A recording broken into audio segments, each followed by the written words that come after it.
Hey guys, what's happening? Thanks for tuning in, coming back, watching, hanging out, all that stuff. I do appreciate it. Hope you're staying safe and healthy out there. And I am playing around in Luminar 4 today. And by the way, if you're new, hi, nice to meet you. I'm Jim. I make tutorial videos showing how to just have fun, be creative, remove complexity of these various software editing tools. Today I'm in Luminar 4 and I'm working on something that's a lot of fun for me to work on. And it's an exposure blend. Now, I did a recent video. I'll try to remember to put it up there.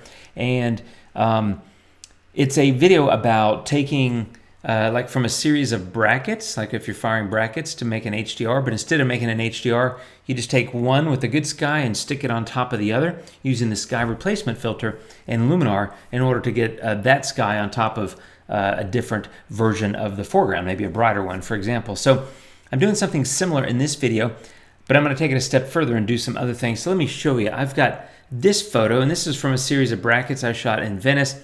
That's going to be my base photo.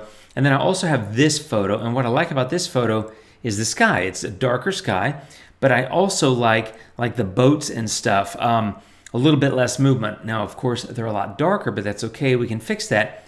But what I like here, this is my base photo, and I like that stretch of buildings where it's brighter and more visible. So what I want to do is do that same trick where I put in the new sky, but then take it from there and do some additional customizations. So I'm on the base layer. Now, before you do this, as I said in that previous video, if you want to use that other image as a layer here for like the sky replacement or whatever, first you have to export it from Luminar. You can't go grab a photo that's in Luminar and then use it in the sky replacement filter or like as an image layer. And I'm going to do both. So I first exported that slightly darker photo, and now I'm on my base photo. I'm going to go straight to sky replacement. I want to put in the new sky first. I'm going to say sky selection, load custom sky image, and it's not a Rome photo, it's a Venice photo. I call it V1, and it's going to stick it in there, and of course it's in the wrong place, but the horizon position slider all the way to the left drops that sky into place, and all of a sudden I have a perfectly aligned sky, the exact same sky I saw just from the darker exposure put on this brighter image. Now, you can do other things in here like change the relight scene. I'm going to pull that down. And in advanced settings, I'm actually going to pull the sky exposure up. I need to look. Yeah, I pulled that up to like 45 or something. So let me show you what we did, right?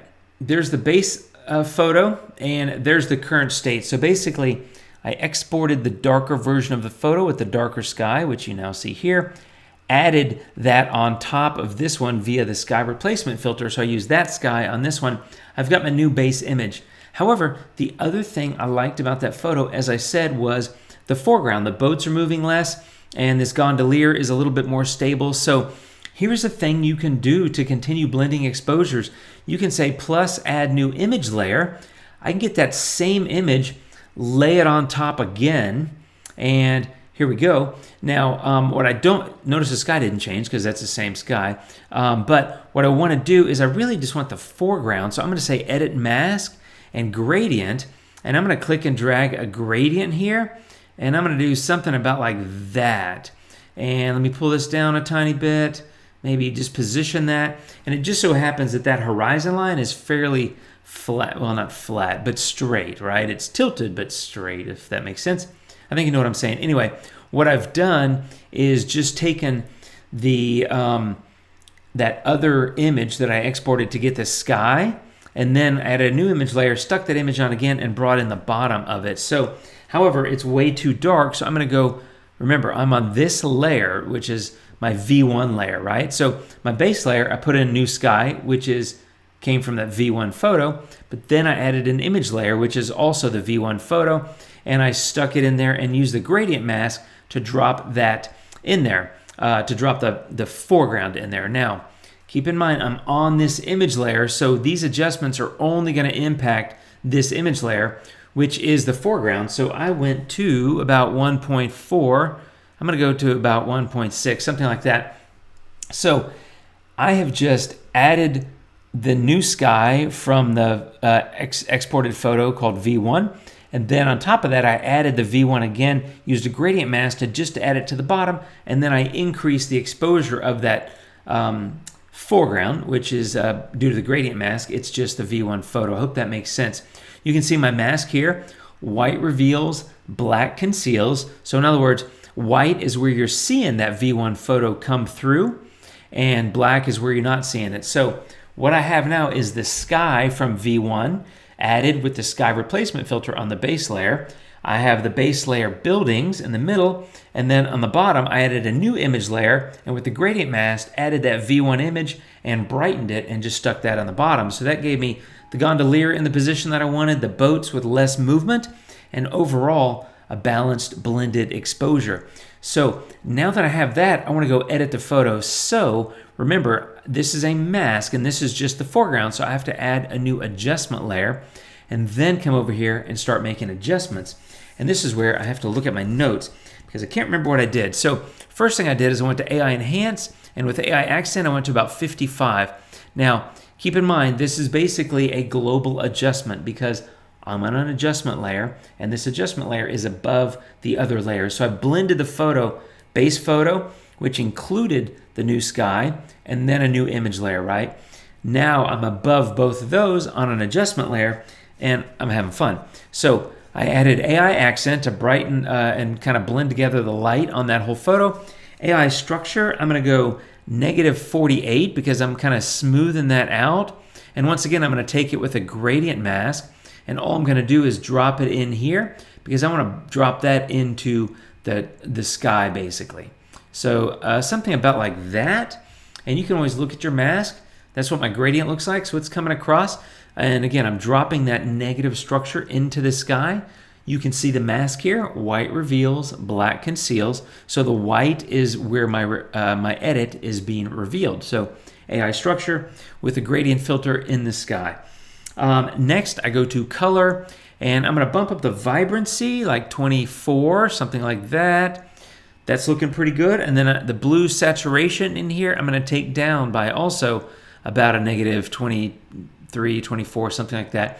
The blue is getting a little intense, so I just want to make sure it's not super duper oversaturated. As much as I love my color, I'm trying to be reasonable, people. I'm trying. Next up is golden hour, and I do a pretty good job there. By pretty good, I mean I pushed the sliders pretty far. And I think, let me look again. Yeah, I went to about 60. That gives it a nice warm pop. Really hits those buildings in the center, which I like. And I think that looks good partly because those were the bright parts from that base photo. Remember, that's how I started. The buildings were kind of the bright spot in addition to the sky. Of course, I got rid of the sky, but I wanted that base layer because of those buildings. And now that they're getting a little bit more saturated, it's kind of like the light is hitting them and they're warming up. So I kind of like that. And then my final touch up, if you will, is in adjustable gradient. I came in here and I didn't even bother changing the gradient, I should say the orientation. It defaults to basically the center, and I've kind of got buildings and up and then water below, so it's pretty much in the center. I'm not going to mess with it. For the top, I'm going to add contrast. I went to about 35, and I took the warmth down. It was a little warm, so I'm going to do something about like that. I don't want it to be over the top, and that golden hour at 60 was maybe a little bit overdone. So I'll often make edits, and then a moment later, I'll do something that kind of counteracts them. It's just part of the kind of creative flow. There's no rhyme or reason. I'm just going based on visual cues. And as I do things in stack edits, sometimes I reconsider or go back on, kind of soften or slightly decrease or reverse things I did before. It's just part of my process. There's no rhyme or reason to it. Here on the bottom, I'm going to add some additional contrast, something like 24. That's a little too much. Maybe pull it back. Maybe pull up shadows a little bit so that's a little bit brighter. And then I'm going to add a little bit of warmth only because I don't want it to be too blue. And that's really it, my friends. Let me show you the before base photo. I basically just kept the buildings, and then finished photo, I added with the sky replacement a new sky from the overlay image. And then I also added a new image overlay and used that foreground from that same overlay image that I pulled the sky from. So this is a way, this is not the way, but this is a way you can blend exposures. Now, if you've taken brackets and you have 3, 4, 5, 7, whatever the number of exposures are, you can, if they're all lined up, you can stack these layers and then use a brush mask, for example, to brush in different parts of it. That's kind of what I'm doing here, although I did not use a brush.